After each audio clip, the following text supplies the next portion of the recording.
Welcome to the Hanley Effect, a podcast by the Hanley Foundation designed to educate, change minds, and save lives.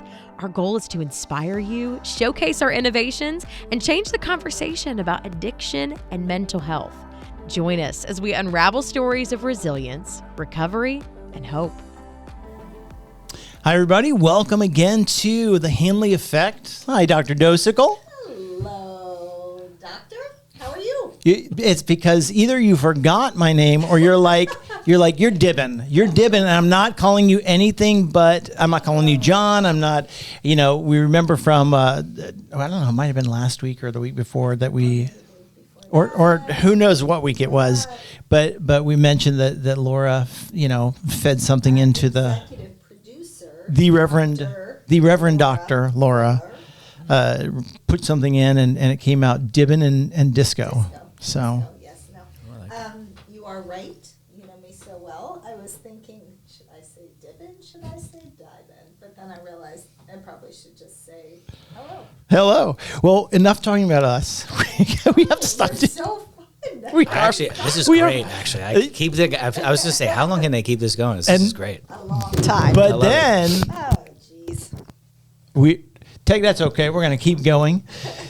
Ignore the man behind. You love that. Oh, that's right. I just get to keep time. There we go. Let's get close. To share. So actually, we do have to share because it's time for you, Dr. Docekal, to tell us who have we got today on our show. Well, I am going to let you do the intro, but what I am going to intro later on is our Bryce Macris brunch. I am actually, while we do that, I am texting a picture of us to my friend, and he. You have a friend? I do. Okay, I'm not going to do it now. Okay. So here's the funny thing. Here's the funny thing. I know it's a podcast. I know. Come on. Here's the deal. Okay. Here's the deal. Tell me. Our guest is someone that I have only met a couple of times. Okay. But we actually have never met, but I eat your product every day in the dining hall. Every day. I appreciate that. Yes. Go ahead. Go on. So Sorry. Obviously he's got some product. He We does. have He it has in our some street dining cred. hall. He's got Yes. some street cred. But we had a while ago, we had Adam Jablin on our podcast. Is that who you were texting? Adam? No, it's not actually. Oh, you have two friends. I do. Holy Toledo. Well, I don't know if they will both admit to being friends. They might be like, well, I mean, I know the We're guy. I've met the guy. Yeah. But my next door neighbor, I'll say his name, Jamie Frankel. Hey, Jamie, if you're listening. Hello, Jamie. It is, I saw him wearing a FROPRO t-shirt one time, and I was like, hey. What's FROPRO? FROPRO. I think I've heard of these people. And he's like, yeah, they're great, and had a lot to say. And today, from FROPRO and much more, we have Matt Williams with us. Yes. Thank you for having me. Matt. What an intro. Welcome. I appreciate that. Welcome. We are all over the place all the time. I love that. And a big shout out to Jamie for everything that he did when we got started. He was a very integral part of FROPRO and giving us some ideas and working with us for a period of time. So I always have a great spot for Jamie in our story. Yeah, so he's a graphic artist, and just happened to be, I used to train him in the gym years. That's how I met him. That's so funny. Yeah. He and his wife and daughter are so close to our family that they just spent the week with my wife and my kids up in Georgia all together at a camp. Nice. And, yeah, so and he's an amazing bowler too.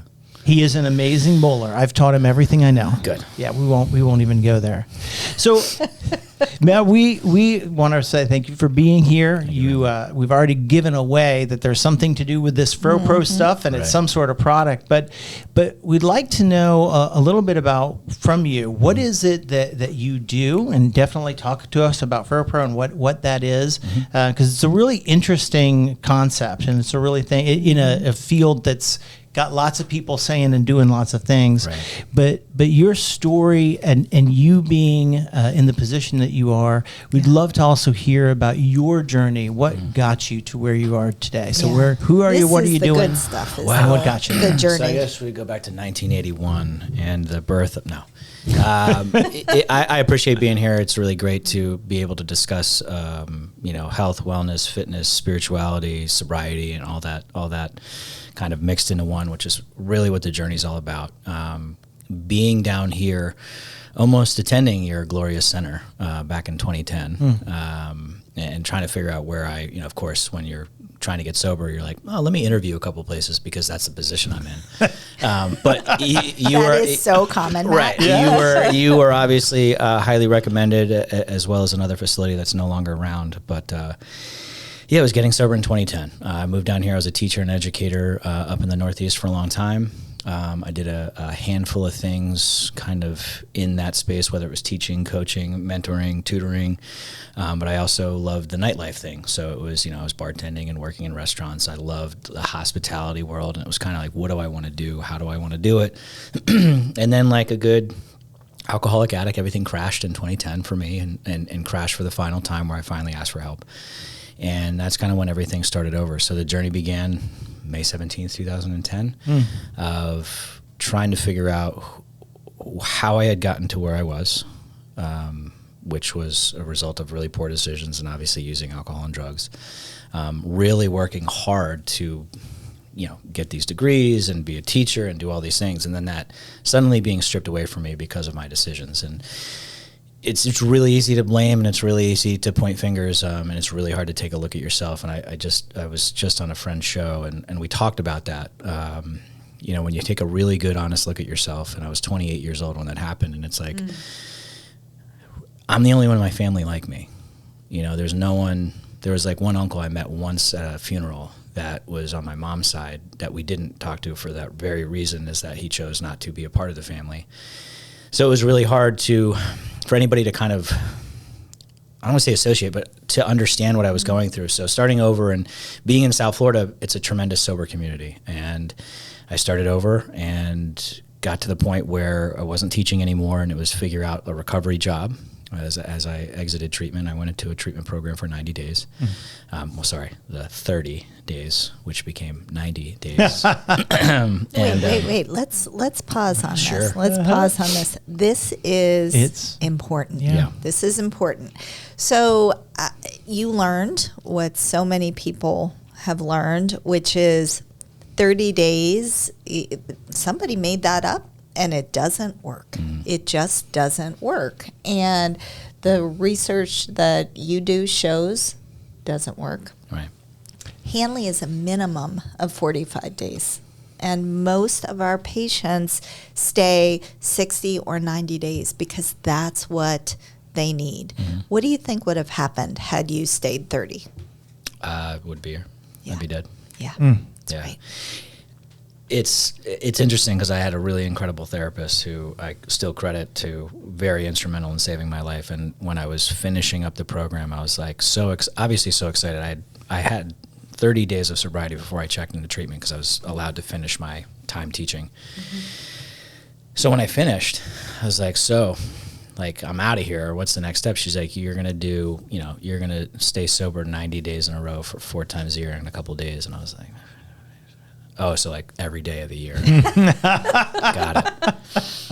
But, it was driven into me. And there's a lot of things, the fellowship and the things that are out there for people that are very helpful if they're not able to go to a facility, or is what supported me after leaving. And while I was in treatment, supported me while I was there. But finding a community, finding a fellowship of people. But I needed to unpack a lot of things that I hadn't dealt with, like my father passing, a couple other of my friends, me pointing fingers and blaming the universe. And why would you take that person? I'm such a crappy person, and here I am. I'm still here, and why? And asking that question, looking at myself in a mirror in a bathroom of a facility that I was alone in. When they were like, after unpacking, they're like, yeah, nothing's really going on for a while. Just sit here until someone gets you. And it's like, wow. Okay. Wow. I'm sure our listeners, our viewers have figured this out. This is the first time we're sitting and having a conversation. I know about your work. I'm so grateful. This is why I want to be the person to talk about the Bryce brunch, what you're doing with the brunch. But I have to say again, I want to pause. So you had 30 days of sobriety before you went to treatment. I want everyone to hear that. Because, first of all, there are a lot of insurance companies that won't pay for treatment if you are actually sober. And, this needs to be on a billboard, because what you just said is being sober wasn't the work. Being sober was just not using that particular substance. I had to do this work, the work about my dad's death, the work about all these other things. I wasn't at peace. I didn't begin to heal until I started to deal with these things. And that's what treatment did.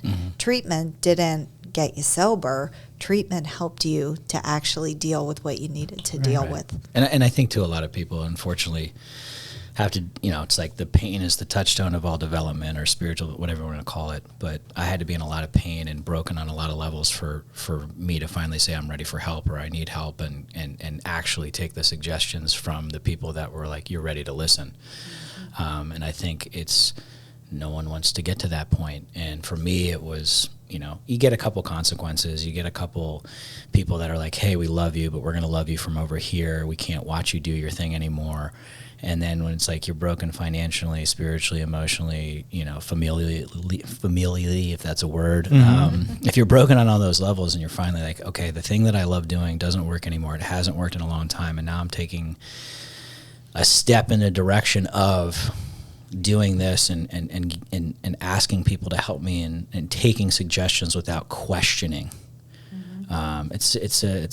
It's not for everybody, and a lot of people aren't here permanently anymore because they couldn't get to that point, or got to that point too late. Yeah. I love what you just said about questioning, because what we know is that so many of our patients, so many individuals who are suffering with a substance use disorder are the smartest people in the room, are the most dynamic people in the room. Right. They have IQs that are over the top, and so that questioning is pretty dynamic, and they're able to convince themselves, maybe more than others sometimes, but rationalization is dangerous. Yes. And the addicted brain is really, really good at rationalizing. Yes, it is. I've had many people I've known that it just struck me, if you were stupid, it'd be a lot easier to be sober. Statement of the century. Right there. I mean, it is, all of for the most part, our greatest assets and our greatest liabilities, both in our spiritual life, our personal life, all of the above, all those things you're mentioning, our assets and our liabilities are almost always the same thing. And so a really good, sharp brain can be a tremendous asset, and it can kill you at the same time. 100%. 100%. So good. So keep going with your story and your timeline and where you came to where you are today. Yeah, so I completed the treatment program and kind of stayed in touch with. They had an alumni program which I stayed in touch with, and the fellowship that I chose to go to, and was working a recovery job, which is a job that's not overwhelming but pays your bills and allows you to do what's necessary and what's most important, which is sobriety. And it can be really easy, especially down here, anywhere actually, where you can kind of get sucked into the quick money, gray area business type things that exist in South Florida. You can get distracted by your life coming back together. And for me, I love saying this, I got sober before Uber, so it was like I couldn't get on a phone. It was calling people for rides, calling people for help. Yeah. And getting out of the comfort zone, right? And really asking for help at like the basic thing of like, hey, I don't have a ride. And a lot of that came down to biking, running, walking.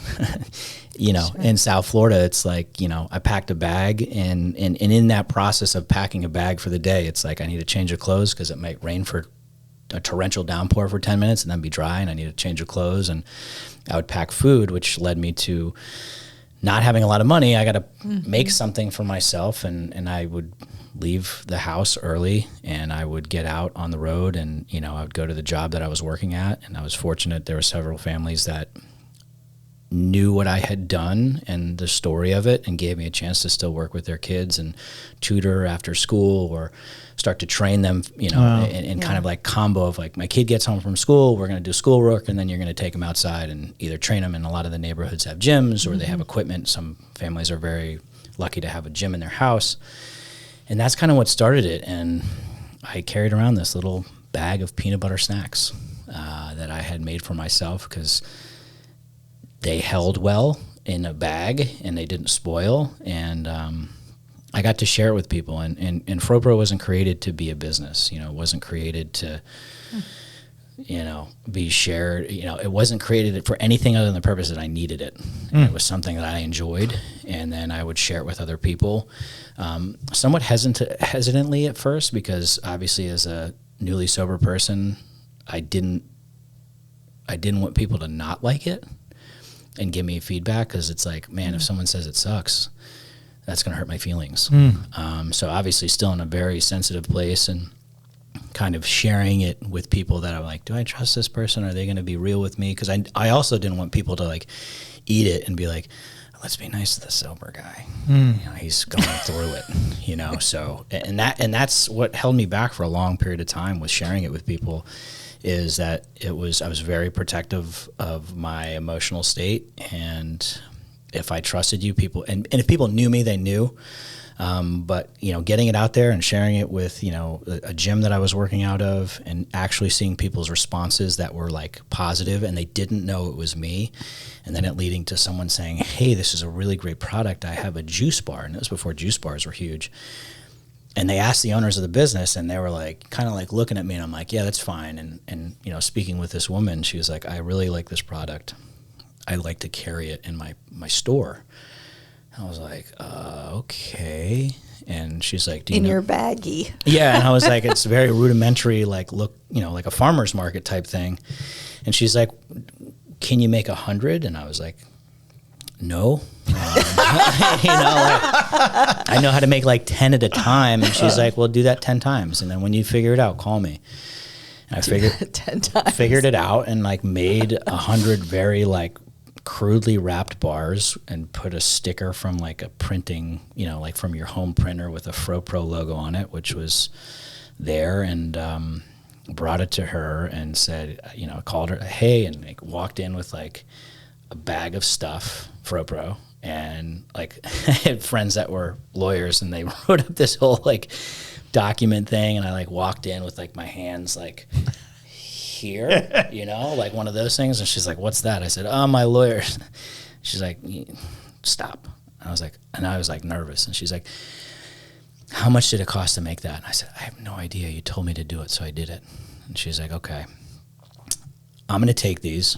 And it was on consignment. And I was like, I didn't even know what that meant. Sure. And she said, when I sell these, I'm going to sell them for this, and I'm going to pay you this, and I'll let you know. I said, okay. I like ran out of the store, because I was like, I didn't want her to change her mind. And like a couple days later, she called me. She's like, hey, I sold out. Can you bring me another 100? And I was like, really? And she's like, yeah, it was right at when people check out and they get their smoothie or their juice. Here is it at checkout. And people bought it, and people love it. Wow. Brought her another 100. Where did the name come from? Frozen protein. FROPRO. Because initially I would make it in like the easy bake oven. Remember those metal things? Oh, yeah. With like the cutter, and then you like push it up, and it would just like, the bars would come. Yeah. So that's how it started, because I would freeze them, and I love dessert. I'm a dessert guy. It's a problem. I love it. So anything dessert related, ice cream related, cold related, especially in Florida, it was always really nice. So it just kind of that name just kind of happened to come up because of training this one young person. And the mom was like, these are really good. What do you call it? I was like, I don't know. I don't call it anything. And she was just like, oh, I was like, you know, frozen protein, FROPRO. And she was sitting at her desk, and she was like, she's like, oh yeah, there's a website. I was like, I don't know what website. What are you talking about? I have no idea. Oh, this is And she literally is like, she's like, give me your credit card. And I was like, I don't have a lot of money. And I was just like, I didn't want her to like think I wasn't, you know, like able to do what she was suggesting. So I like slid my credit card across, and It's like the Costanza wallet. literally. And she bought like 10 websites that gofropro.com.edu, blah, blah, blah, blah, blah. And she, you know, For like $5 each, right, thank goodness. And off I went. And, from that initial start and getting into the gym and getting into these accounts, it was a very grassroots, one person would share with another, or, hey, have you tried this at so-and-so's place? And then someone else would say, hey, I want to carry it here. And other people were like, hey, this is really crudely wrapped. I have a pretty high-end clientele, like kick rocks, like come back when you're serious. And I was like, oh, okay, all while learning the process of it. And in that process and in the journey, I had the opportunity. I wasn't going to be hired back as a teacher. I had a tremendous glowing recommendations from everybody I'd worked with and principals, but when you have that little break in your life and like, what happened here? And being an honest person in recovery, I'm like, hey, I got a DUI and I'm facing some consequences and some challenges, and it doesn't really look good in the private school sector when you're like telling the principal and parents are like, oh, this guy, so I wasn't going to be teaching for a long period of time. So it was, again, recovery jobs, and I got back into the fitness side of things, and some guys that I had met gave me a chance at their gym, as I had mentioned. And then I went back to work for the facility about a year and change later that I went through, because I really benefited from it, and I felt like I could really share my experience with them, and they put me in admissions, and it was really nice helping people, and it truly was about helping people until it wasn't.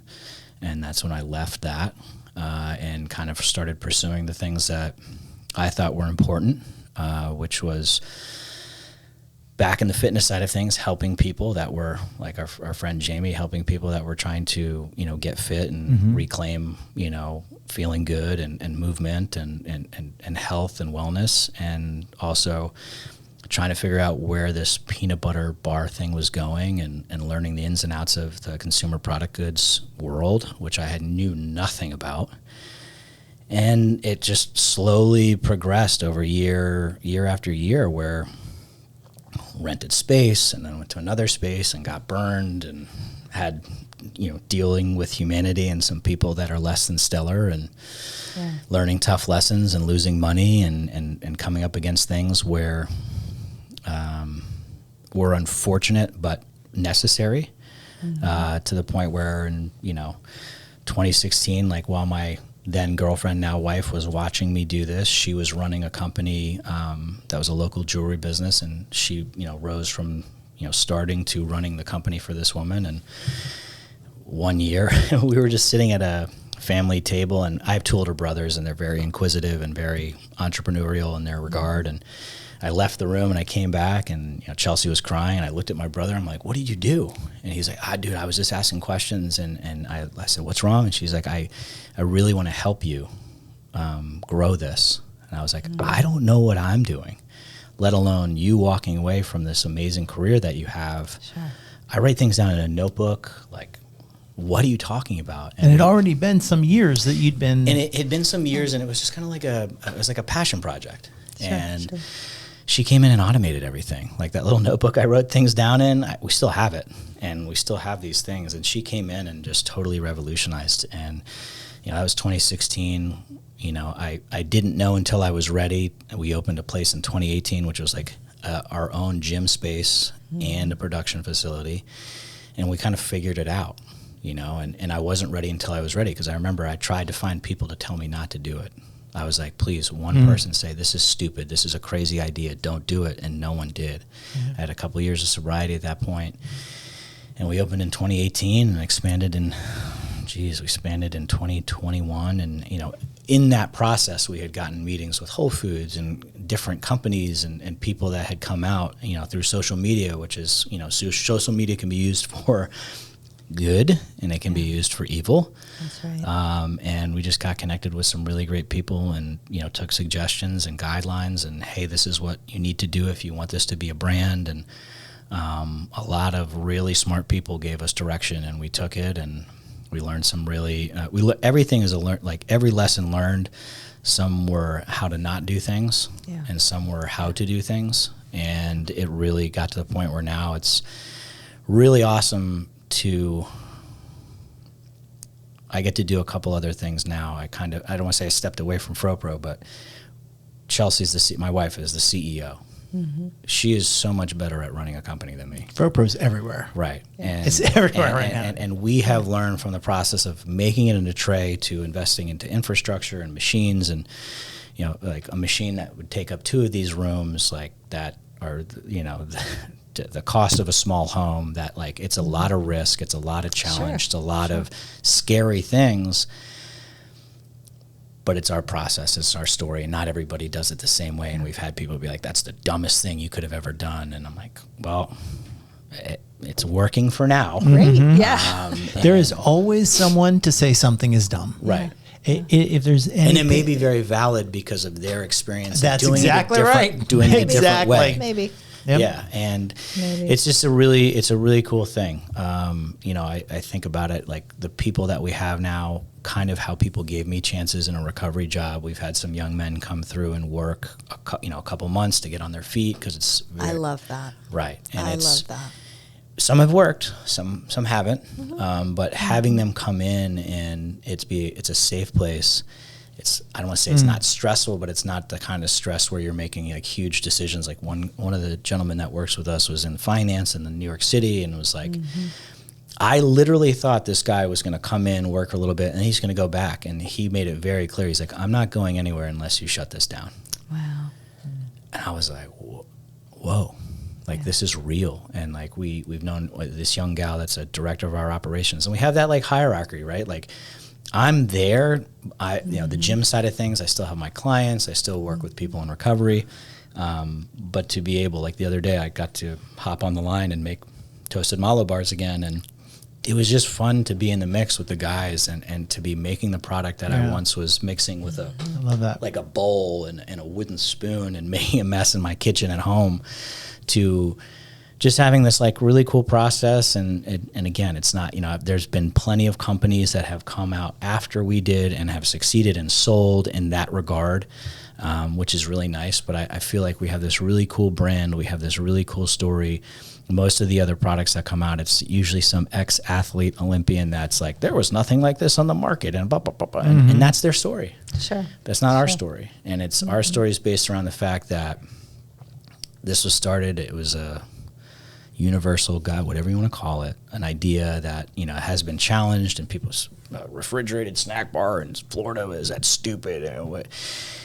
And then some of those things started to take place. Like a couple other companies that are globally recognized were putting things in the refrigerator, and people were like, that's maybe not the dumbest idea ever. And I'm like, I wish I thought of that, but, like it just kind of worked itself out to where, we've really been able to share the story. At first it was like, relax, we're an effing snack, because everybody, this ingredient's that. And then we became, we're more than just a snack. We, raise the bar, quote unquote, right? And do things that scare you, and get out there and tell your story and be vulnerable. And, that might be received really well by some, and it might be really, really negated by others. But it's our story, it's our journey, it's our passion. And again, there's many nights where it's very tough, and it's, what the heck are we doing? Yeah. And then there's other moments like, what the heck are we doing? This is great, right, cool. And you're like, is this working? But it's really afforded us a chance to do a lot of really fun things and to connect with a lot of people. And that's kind of the goal with our growth is, we just expanded into 8 new states with Whole Foods, which took years. Yeah. And it's very exciting and very scary. But it's essentially doing what we did down here. And like the first Whole Foods we got into, we showed up and demoed and shared and connected with a lot of people. Like, whether they like the bar or not, Sure. most people can connect with the story of addiction. Yeah. In some way, shape, or form. And that's why we really want to align with you. It makes me sad to think that a private school where somebody comes and says, hey, I have this issue, I'm getting help for it, I'm pursuing these remedies, is saying, you know what, we don't want you among our faculty anymore. I mean, that makes no sense, because that's somebody with integrity. That's somebody talking about an issue. all those other teachers, I promise you, there are a couple who are doing things that they shouldn't be doing. Teachers are a wild bunch. Right. Teachers and child therapists, by the way. Just FYI. Just FYI. Fair enough. Yeah, people who work with kids. Squirrel. Yep. Yeah. I'm telling you, they like to party. Yeah. So you all give back a lot. I want to make sure before we run out of time that we talk about the Bryce Macris brunch. I actually don't know the story about how we originally met you. What I do know is that you are part of our brunch. Bryce Macris was an amazing human. He struggled with addiction. He had, we thought, overcome it, was in a situation where he said, I want to help 100 men gain sobriety, 100. At this point, his legacy has brought well more than 100 people to sobriety. We honor him every year at the Bryce Macris Brunch, and what we always do is we invite somebody who has had a tremendous impact into the field of recovery. And this year, Matt, we have invited you. Yeah, I'm very grateful. Thank you. So, talk about that. Talk about your work in South County. Talk about how you met John and Michelle Macris. So that's the interesting thing. How we got connected initially, and what's even more interesting is that some of the people that work with us were familiar with Bryce, being around the same age, and not understanding. And we've had a lot of loss of younger people that, even the school that I worked at, one of the teacher's sons I was very familiar with, even at a young age, he didn't make it. And it just hits home because it's like real. And I remember going back to that school for that funeral and just looking. And I always had stayed in touch with the mom because she was always really, she was one of the people that never turned her back on me. Like she was the first one that found me after my DUI in school, and I knew everyone was talking about it. She's like, hey, it's going to be okay. And like, are you okay? And I'll never forget that. And I remember seeing her and just giving her a hug in the line where, the whole family was there. And she's like, we really tried. And I was like, you went above and beyond for him. The way I got connected to you, other than knowing what Hanley is and Adam Jablin and other amazing people in my life, was I just did a charity for George Snow, where I danced in the ballroom battle, and Alex Price, who was a co-dancer and the same thing, connected my name to someone in your staff. Okay. And I was like, this is wild, because I didn't know Alex Price prior to this ballroom battle. And it was just really cool because once I got connected, and then it's like, all right, who else do I know at Hanley? And then a friend of mine from this area, Brad, who's I believe in admissions. He met me when I came by the facility and toured me around again. And I remember seeing the chef and being like, wow, you were here when I almost was a client here, and that was a long time ago. And then I saw a couple other staff members that I was like, Brad Hanley's so amazing. He's the best. Yeah. He's great incredible. Tennis and volleyball player, by the way. And I haven't had the privilege of meeting the Macrises yet. Oh, I didn't realize. Right. You are going to love them. I no doubt. Cool. And the work that they do in Bryce's name. And it's really cool because I've done some work in the past with other organizations in the New York City Marathon, and just met a lot of really awesome families that unfortunately lost a loved one, that are doing this work and trying to combat just a pandemic, right? Just this pain and suffering that not only the person using is going through, but the families are going through. And it's really an honor to be able to stand in front. I was talking to him, I said, after Thanksgiving, we'll have this conversation. And now it's December and we're 10 days away from the luncheon. I'm like, what do you want exactly? Because I've spoken since this process of getting sober. I've spoken in schools to younger children. I've spoken to middle schools, high schools. I've spoken to parents, and I'm very intense about my recovery. And and just the fact that I have this life. So it's like I want to make sure that I deliver the story in an accurate way, but also gives honor to the fact that this family is raising money and trying to help people get into treatment. Because I didn't have anything when I was looking to go to a facility, and I was very fortunate that a friend who I had been around when he got sober, who I grew up with, got me into the program that I was going into with nothing. Yeah. So I was a beneficiary of people's generosity. Against all odds. Yeah. Right. And it changed my life. Now, again, there are other people that have had that chance that aren't here anymore, or have had that where they might do the 30 days and disappear, or not give it the full, or not be entirely ready, which is very common. So I'm really looking forward to sharing my experience, strength, and hope with a room full of people that, you know, hopefully can connect and know that, you know, recovery is possible. You are not alone. Yeah, and not, you know, that's the nationwide statement. You know, you're not alone. It's okay to ask for help. And, you know, there's so many people out there, like you said, that haven't been able to admit it or process it or understand it, whether they're going through it or a loved one, because there's still kind of like that negative stereotype right around that. I was like, I will never forget, and it's not, it's a fear-based thing, right? And I always used to take it personal when these families that loved and cared about me and thought I was the greatest thing, as Mr. Williams was like, wow, he's a alcoholic addict, and he can't be around my kid. And I get the fear. It's legitimately, it's a legitimate thing. Yeah. And that's why I think it's so important to talk about it and share about it. And not everybody's going to get it, and some people won't. And it's not I'm cured for the rest of my life. I just know it's worked really well the last 14 and a half years, thanks to a tremendous amount of people, this community, the fellowship, all the organizations that are aiming to do what they're doing. That's you're awesome.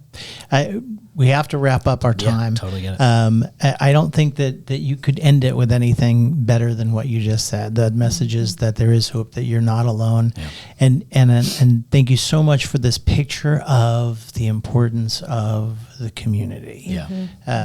Some of us really struggle. You know, we're designed sometimes to struggle with asking for help, and so hearing you is just incredibly helpful, even to me as a person, as a reminder, as a grown up. Don't be afraid to ask for help. Yeah, I want to say one thing just about the community, and then it's going to take a second. I remember going prior to meeting with a group of people and seeing people drinking coffee and people that were being, you know, sober men. And I remember asking the person that I was with, I was like, how come we don't do that? And he was very dry in his response, and he basically said, if you want that, go build it and immerse yourself in a community and build that. And I'll never forget it. Wow. So, okay. I love that, because we are right now getting ready to break ground on the Hanley Coffee Shop and the Serenity Bookstore at our Resource Center. Of course, FROPRO is going to be a product that we offer. But it's not about the products, and it's not about the coffee. That's right. That's exactly why we're building it, for fellowship, for community, for a place that people can come and feel like they belong. Yeah, because love it. They do. Yeah, they do belong. Yeah. We'll see you there. I appreciate it. Thanks for having me. We're out of time, but I want to say thanks everybody for being here. Thanks, Dr. Docekal. Thank you, Dr. Dyben. And we'll see you all next time on the Hanley Effect. Thanks, Matt. Absolutely. Thank you for joining us for the Hanley Effect. To learn more about our programs, visit hanleyfoundation.org or call 844-502-4673.